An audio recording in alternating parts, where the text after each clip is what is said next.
of solutions for MEMS testing using laser vibrometry. Over the next 40 minutes, I'd like to discuss how our technology is used for testing dynamic response of microsystems and show some examples where we've used this technology to provide testing solutions. So the presentation, first I'll introduce our measurement instrument, the laser vibrometer, and then I'll show different test solutions that we have. We have a 3D version for 3D motion analysis. We have a new 8 gigahertz high frequency version, the MSA-600S. We have an infrared version, and we have solutions for automated testing using a wafer-level test system. So first of all, Polytec is an optical measurement company. We make optical measurement systems. One of our primary instruments is the laser Doppler vibrometer, and we use this for fast, accurate visualization and analysis of structural vibration. So this uses laser interferometry with a lot of measurement advantages. This shows an example right there for speaker membrane, so we can look at dynamic response and then map that out as structural vibration. So why is this important for MEMS testing? So MEMS devices usually have moving elements for sensing and actuation. So if you look at your cell phone, there's a lot of sensors and actuators and devices that are packed in there, a lot of them with moving elements. So a lot of times you can model the dynamic behavior through finite element models, and you can test electrical output. So you can test the output, see if it's giving you the correct output or functioning correctly. But electrical tests don't determine the exact mechanical response, especially when you have these mechanical type devices.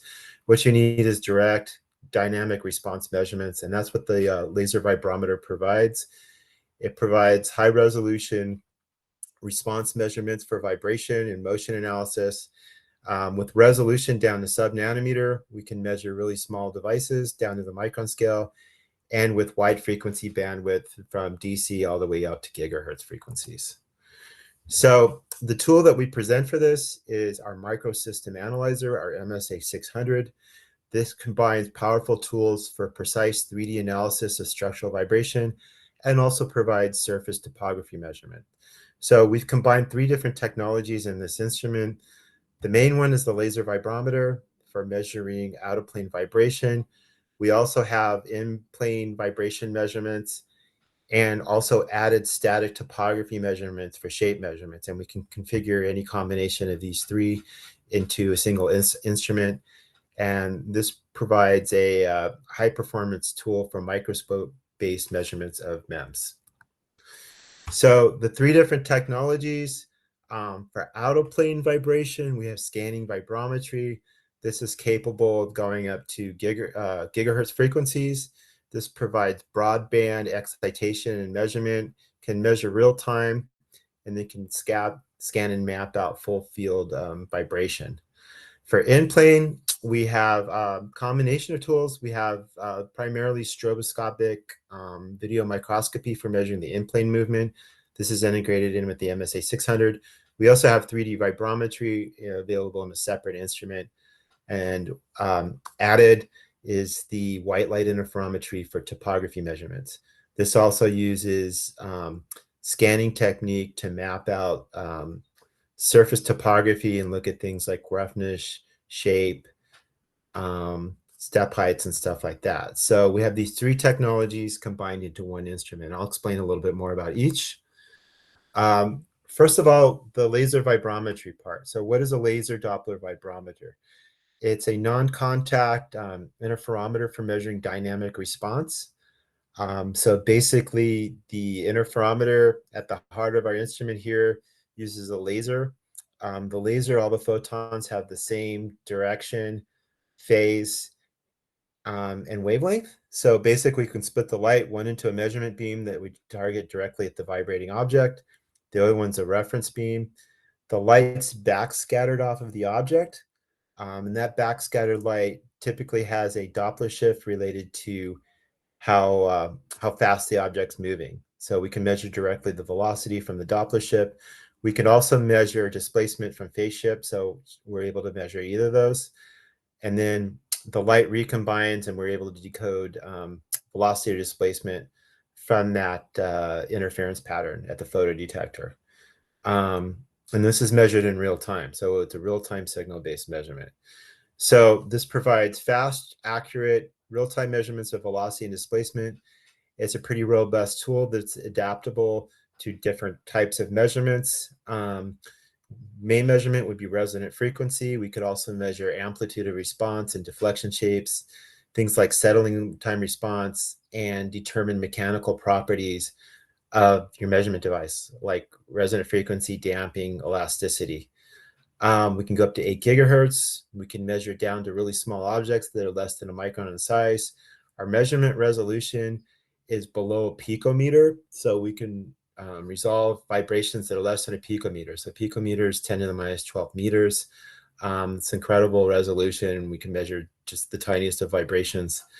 And the accuracy, we have less than 1% measurement error. So it's a highly accurate measurement based on interferometry. So from this, we can measure things like transient response for a single point. So we can measure things as they're actually happening live.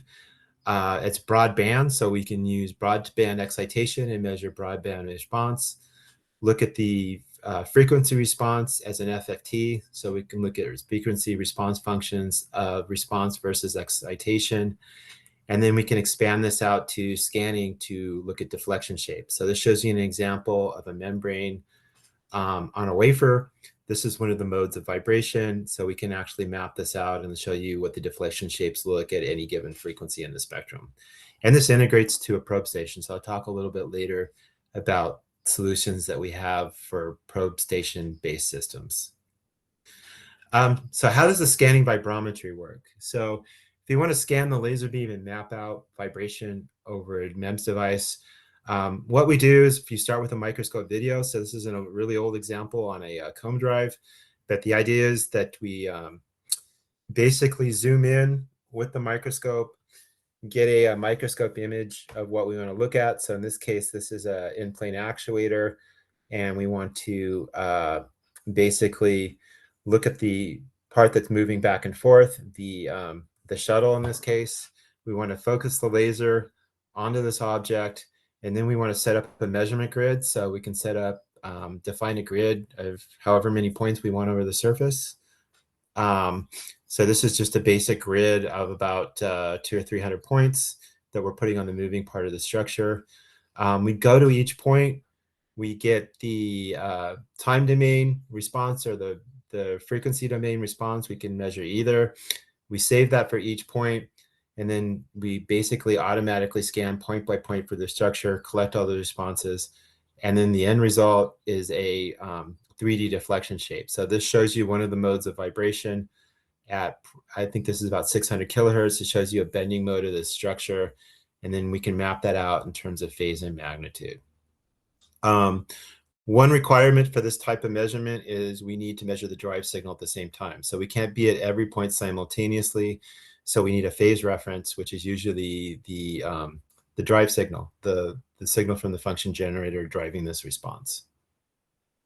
And this shows you an example also for an array of PMET devices. You can see the phase of all 30 of those devices toggling on and off. Okay, so how do we measure the in-plane response? Well, for in-plane, the laser vibrometer only measures the out-of-plane response. So say that you have something like this comb drive that's moving back and forth. How do we measure just the in-plane response? Well, we have a separate technique for that. We have strobe video microscopy. So the idea is that we take a stroboscopic measurement. So as the device is moving back and forth, we're able to freeze an image of that at different phase angles and then play that back as a video. So this shows you an example of the comb drive moving back and forth, 11 kilohertz, 11,000 times per second. We're able to slow that down and then analyze the motion. This is a little bit different than the vibrometer because it's a video-based technique. The bandwidth of this, we can go up to 2.5 megahertz. We can look at motions that are below 100 nanometers.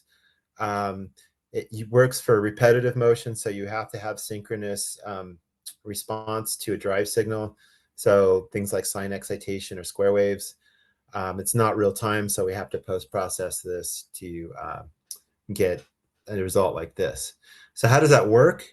So if you're driving in a MEMS device, say you're driving it sinusoidally, so the drive signal looks something like at the top there. So we have a set frequency that we're driving the device. What we do is we actually time the LED illumination relative to that drive signal. So we put that at a certain phase angle and then capture an image of that. And then we advance that illumination at different phase angles. So 360 degrees of phase relative to that drive signal, capture those images and put them and play them back as the strobe video. So the end result is like what you see here.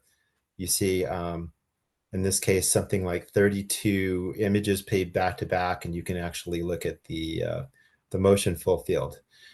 So what we do is analyze that and determine, we can do Bode plots and look at frequency response and use step sign.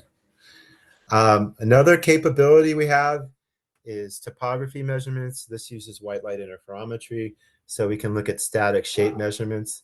So this vertically scans and then maps out interference patterns.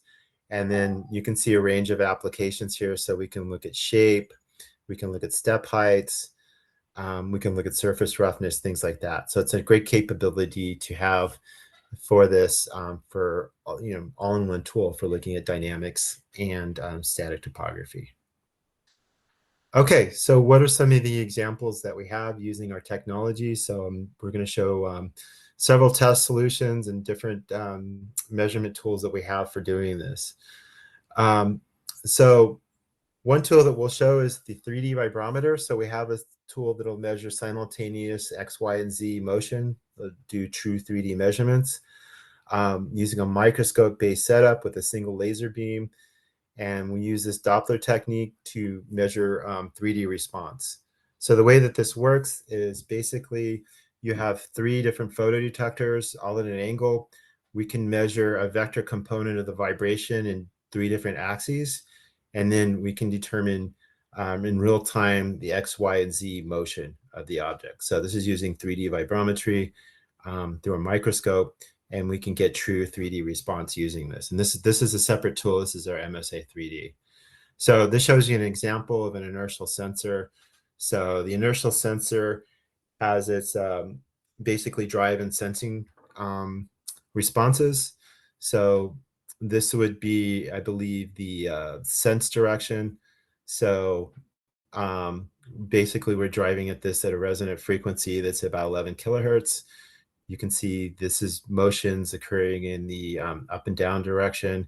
And we have 3 different frequency responses shown in the graph there for X, Y, and Z motion. The blue shows the out of plane. And then the green shows the up and down direction, and the red would show side to side. So this is the up and down mode. And we can map that out in detail and show you the response. So this important for looking at cross-coupling between the drive and sense modes.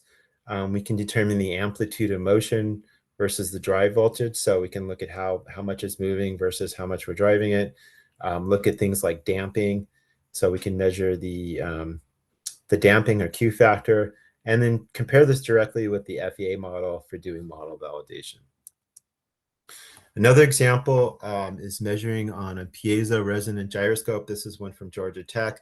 So this is a wine glass resonator that vibrates in the in-plane direction. So it has coupled modes in the X and Y direction. So the color map there shows one of the wine glass modes. So you can see the in-plane vibration mapped out. This is a thin film piezo transducer. The in-plane flexural mode that we mapped out there is at 6.9 megahertz. And these have overlapping sense and drive modes that are orthogonal, and they're symmetric. And then we wanted to measure, okay, how well coupled are these modes, and then measure the damping and the Q factor for this. Another capability that we came out recently with is a very high frequency version of our MSA-600 system. So we can go to 8 gigahertz, which is a really high frequency. So we're continually asked to push the frequency bandwidth of our instrument higher and higher, higher. We're able to do that, but it's it's basically a special feat where we can basically design the optics and the electronics to accommodate higher and higher frequencies. So it's no small feat, but it's something we have to keep available as our S system. So this measures out of plane only. It's full field optical scanning up to 8 gigahertz, uses a green 532 nanometer laser, uses a special Bragg cell for this, special frequency front end, high frequency front end for capturing high frequency signals. Has a bandwidth of 1.2 megahertz, meaning that it can measure up to 8 gigahertz, but we can measure in small bands, like say from 5 to 6.2 gigahertz at a time, and then has the capability for adding topography. So some examples or things we want to measure. A lot of these devices are resonators that resonate out at high frequencies. This is an example of a surface acoustic wave device. So the idea is that you have a surface acoustic wave. This one's at 129 megahertz, and we can map that out in high detail and shows you the phase and magnitude of that wave as it's vibrating back and forth. So this involves measuring thousands of points. So this is a very high detailed measurement at those frequencies. We use this for looking at acoustic devices. One area that's in high demand for this is for RF filters. So RF filters, also for microfluidics, for manipulating fluids and stuff like that. And then this shows you also a more detailed measurement of a surface acoustic wave at 129 megahertz. And you can see this propagating across the interface, and you can see the change in response as it goes across the interface. So we can map that at a high detail and show you what's happening as that surface acoustic wave propagates and goes across an interface like that. More and more type of measurements we're doing with the high frequency is bulk acoustic wave devices, especially RF filters for 5G communication devices. So imagine in your cell phone that you have 30 to 50 of these filters. They're filtering RF signals. Traditionally, surface acoustic wave filters were used for this up to 2 gigahertz, but more and more as we go up to 5G, we need higher and higher frequency type RF filters. So the move in the industry is towards bulk acoustic wave filters that can go up now to the higher frequencies for 5G devices. So the advantages with these BAW devices is that with higher frequencies, the size decreases, so you have smaller, and then you have less temperature variations with these type of devices. So what do we typically measure on bulk acoustic waves? So bulk acoustic waves, typically they're driven in a breathing mode. They're symmetric mode where they are supposed to uniformly vibrate up and down, kind of like a drum mode at very high frequency. And want to measure how uniform this response is. So you don't want any non-uniformity. So we measure in the vertical direction, and we can map that out across the surface. The design of these basically takes into account different materials, different shapes, different thicknesses, different confined layers. And so if you want to measure the performance, you kind of have to evaluate the performance for different variations of these materials, thicknesses, and shapes. An important measurement for this is the loss of energy that occurs leaking from the device to the substrate. So in these type of measurements, we can measure the device and the substrate at the same time. Since we can go down to picometer resolution, we can look at the really tiny vibration that leaks out from the device to the substrate and look at the losses. So this is basically the losses that occur where the device is anchored losses. So we can measure those out and create dispersion curves that basically measure basically a spatial FFT of the response for this leakage. This is typically how it's used for these type of devices. So an example, one example that we had was on an optical isolator. So this is from Purdue, from Sunil Biway's group. And so the optical isolator basically is a device that is a waveguide that modulates a bulk acoustic wave that goes in a circular pattern. The idea is that you have 3 modulators which create a vertical bulk acoustic wave. And for Purdue, they wanted to validate the performance of this. So they have it modeled, but they didn't have any data really showing how this works. So what they wanted to do is do basically a validation of their device and see what the performance looks like and look at the real mechanical response. So this is something that we used our S system, the high frequency, to measure. And thank you to Purdue for having results that we can show for this. A lot of the applications we use this are proprietary for industries. So this is great having this available to show. So the idea is that we have this on a basically a bridge test stand. This is suspended over a wafer, basically a wafer probe station. And the idea is we're able to drop probes, RF probes on this, drive this with the built-in function generator. It's part of the system, and then drive our response, typically a frequency sweep over a narrow frequency of interest, and then look at the vibration response from that sweep. So the result, basically, we have a spatial mapping that shows you a color mapping of the amplitude and phase of the device. So we're driving one of the modulators, and we wanted to see how uniform is the response for that. So if I go back one slide, basically the result is you had non-uniformities in the response, and this is something they were interested in seeing. So this was designed to be a uniform response.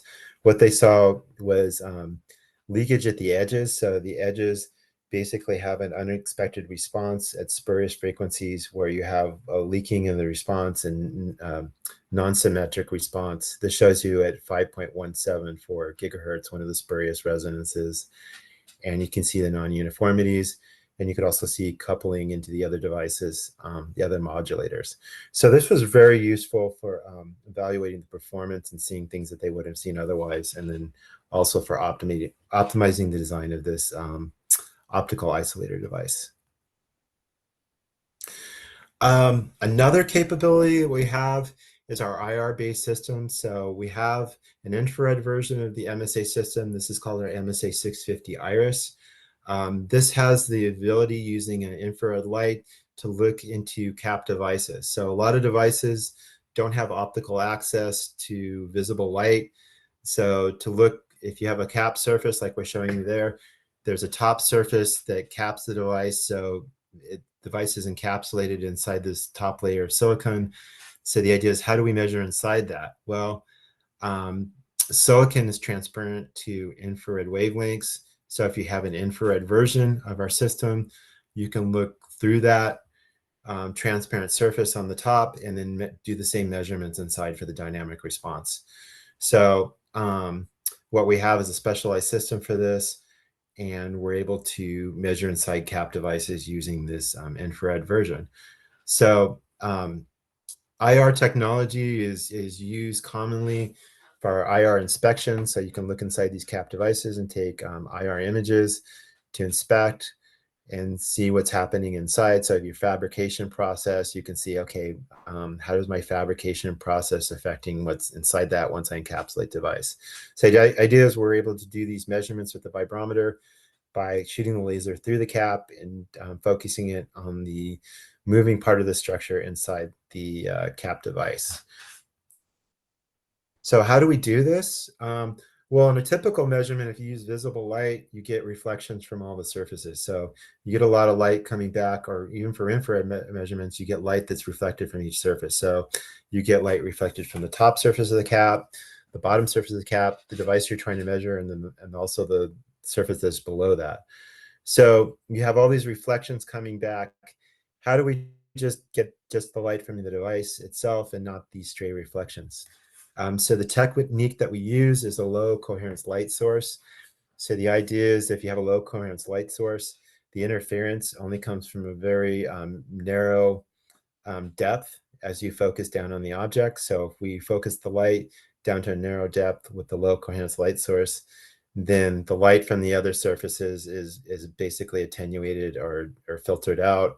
And then we have a very short depth of 20 microns or less that we can focus on. We also use a high aperture lens to focus down and minimize the back reflections. So using this, we can isolate different layers and measure on those and get the response. So this shows just an example measurement on a cantilever array.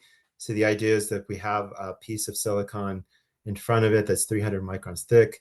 We're able to measure through this and do the same scanning vibrometer measurements that you would on a regular device, but using the infrared to look through this cap. So you can see the phase and magnitude, and we have a nice resonant response there.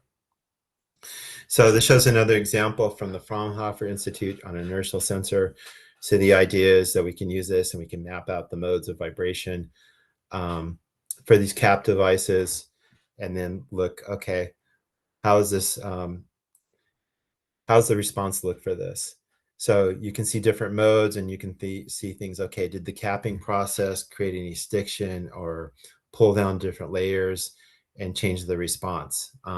So this can be a really important tool for validating the response. So is the response the same as it is for the non-cap device, or did the capping process actually change the response? Also, we're able to look at the in-plane.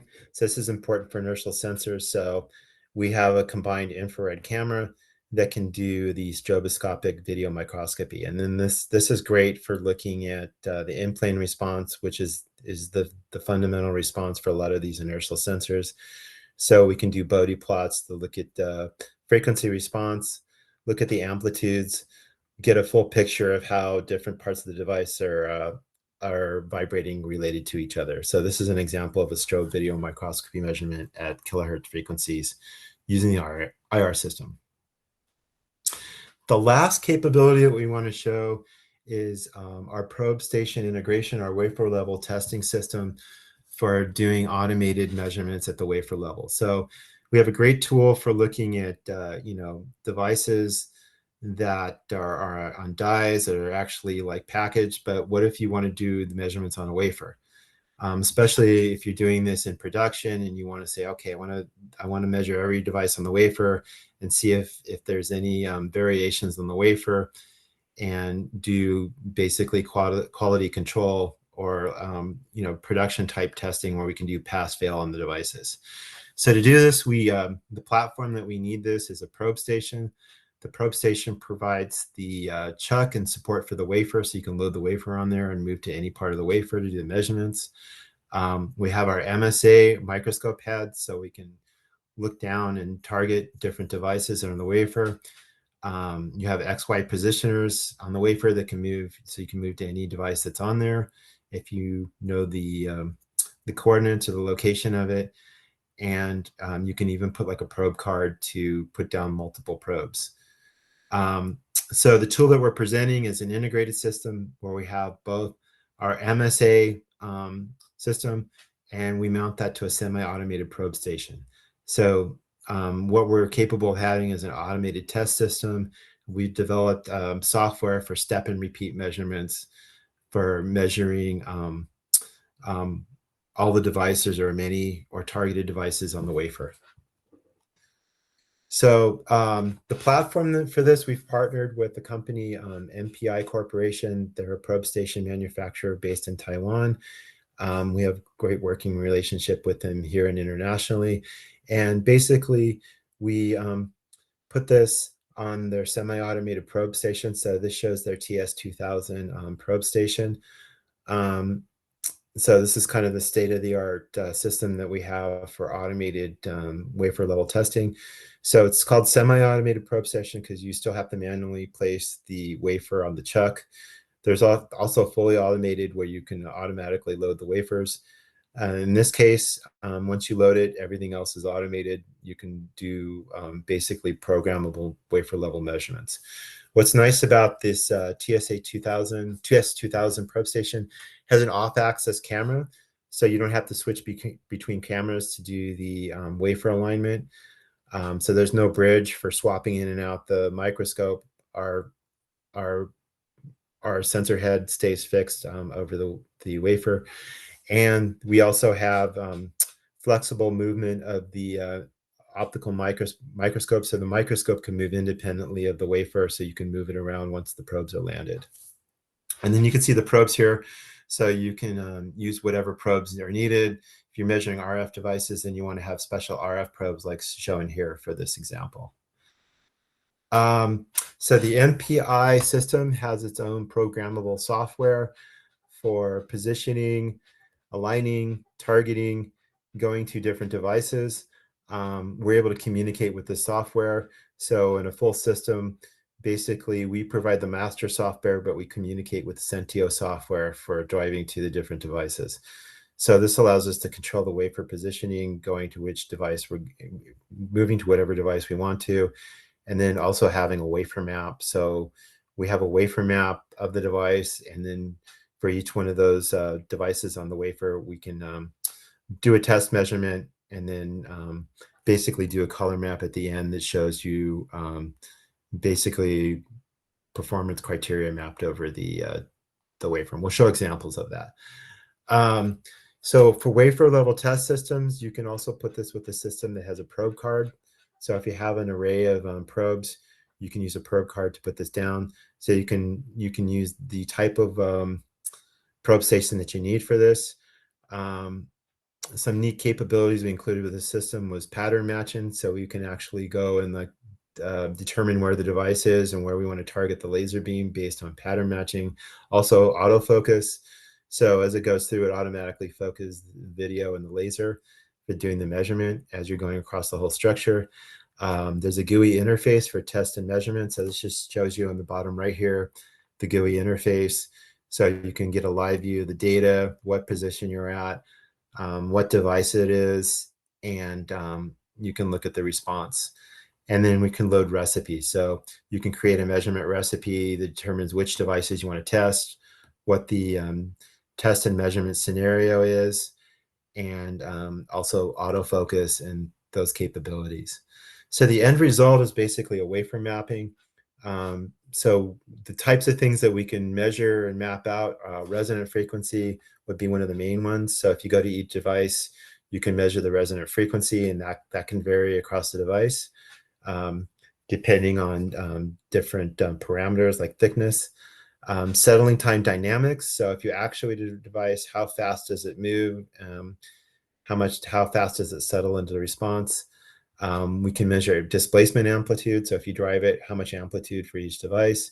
And we can also do geometry. So if you use the topography, you can map also shape features over the structure. So you can do those types of measurements at the wafer level. You can do an automated measurement script. So you can determine what the script looks like for going. So it basically involves going through, doing the alignment, going to the test device you want to measure, doing a measurement routine, saving the response, and then step and repeat for each device. And at the end, the result is a wafer map. One older example that we have to show for this is wafer level testing on an RF switch. So RF switch is basically a clamped bridge bid device with a membrane that deflects downwards and makes electrical contact. So the idea is when you apply a voltage, this moves downward, makes electrical contact for the switch. And when you remove the voltage, it moves back upwards, back into its original position. So for this example, I wanted to go through a wafer and measure the response, the settling time response for all the devices on the wafer, and then look at settling time and displacement as a criteria, and then try and do a wafer mapping, and then basically do pass fail based on these measurements. So basically set up thresholds for displacement, settling time, and look for outliers that don't meet that criteria that you don't want to package. So this typical time response to this. So as you apply the voltage, the device can move downwards 1.25 microns. When you release the voltage, it moves back up. So this is a displacement versus time curve for one of the devices measured in the center. So this is a 3D response of what that looks like. So as you apply a voltage, it deflects downwards. You can see the bending towards the center. When you release the voltage, it pops back up and then vibrates at its resonant frequency and settles back to its original position. So the idea is that from this information, you get the displacement, you get the activation time, you get the release time, and then you can measure all three of these and then map that out over the structure. So the idea is that you basically have a master program that drives this. So we have the master software that you load and says, okay, go to each one of these devices, excite the devices, measure the response, in this case, the time domain response, and capture this for all the devices. And then in the end, evaluate that response and do it as a wafer map. So if you look at a device like this, you do, say 100 devices on the wafer, you've got 100 different time traces. And if you overlap all of those, you can see there's a variation in response from each device. And then we can start to do wafer map. So if you look at the displacement, this is a wafer map of displacement. So on average, there's kind of a Gaussian curve here. On average, the devices were displacing about 1.3 microns. You can see there's variation. So where you see the yellow and orange, those were basically distributed around that. Where you see the red, you have really low displacement. So some of these devices on the edge weren't performing well. They were displacing, much less than 1.3 microns. So these outliers, you can isolate those and say, okay, we don't want to package those. Those aren't performing well, and those should go into a packaged device. Same thing for the settling time. So the time on when you apply the voltage. This shows you the time for it to move and do the full micron displacement. And you can see there's also kind of a distribution there of settling times, a little bit more variation. So you can look at that, and then also some outliers on the edge. But on average, the settling time is about 12 milliseconds or microseconds, I mean. And then also for the time off. So when you basically turn off the voltage, how much time does it take to move upwards and settle back into its original position? So these are all three different things you can map over the surface. Okay, so hopefully that gave you a really good overview of the tool that we have for dynamic characterization of microstructures. I want to thank you for your time and attending our webinar. So to recap here, Polytec MSA is a unique all-in-one optical measurement solution for 3D vibration measurement of MEMS structures with the added capability for topography measurement. What's unique is it provides real-time broadband measurement with frequency response out to microseconds.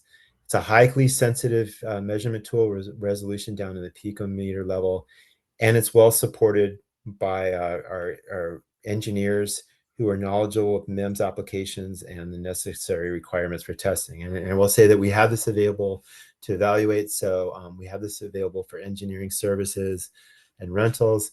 This shows you our lovely headquarters in Irvine, California, where we have these tools available for our measurements for our customers. So thank you for attending the webinar. We'll open it up now for any questions. Perfect. Thank you, Eric, for the presentation. And now let's start the Q&A session. And again, you can enter questions in the Q&A box at any time. So let's see what we have here. Okay, first question. Let's see, actually, there's two from this attendee. So first one is, vibration frequency is up to 8 gigahertz, but in the previous slide, it was stated 24 megahertz. That's on slide 7. Which one is true? Yeah. So we have different versions of the instrument. So the high frequency version does go up to 8 gigahertz. It's a specialized system. So In the case of the MSA-600S, the bandwidth is 8 gigahertz. We also have just our regular version of the instrument, our MSA 600V version, which has the 24 megahertz bandwidth. So we have different versions of the instrument with different frequency bandwidths. The regular version is 24 megahertz. The special high frequency version is 8 gigahertz. Thank you, Eric. And the follow-up was similar question for slide 11. It is 2.5 megahertz or 1.1 megahertz. But I think I was showing different versions of the instrument. So on slide 11, it was showing the version for probably the 24 megahertz. Perfect. Sounds good. And then the next question I have here, in which cases would you use a 3D vibrometer versus using strobe video microscopy? Yeah, that is a really good question. So both have their advantages and disadvantages. So the 3D vibrometer is a great capability because you can do true 3D response. It's a whole specialized version, so you have to get a whole 3D vibrometer, so it's a little bit more involved in terms of instrumentation. Also, for the 3D vibrometer, you need some surface roughness.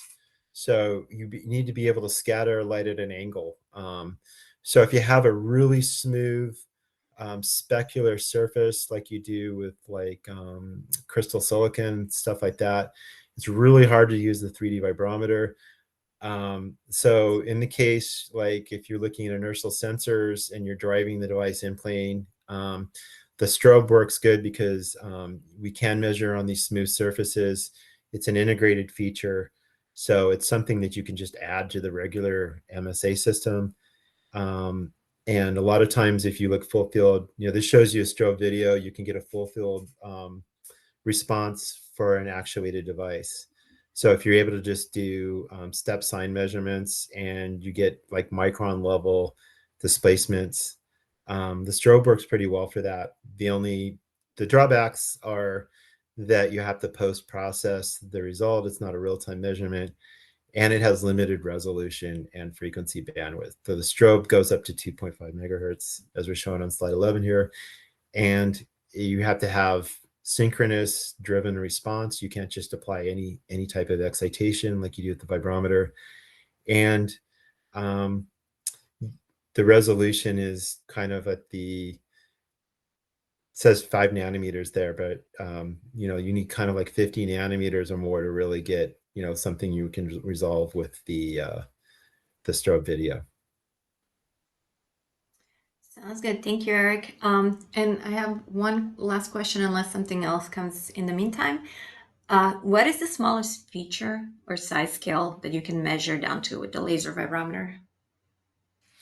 Yeah, the smallest feature we can measure. So we're diffraction limited on the laser measurement beam.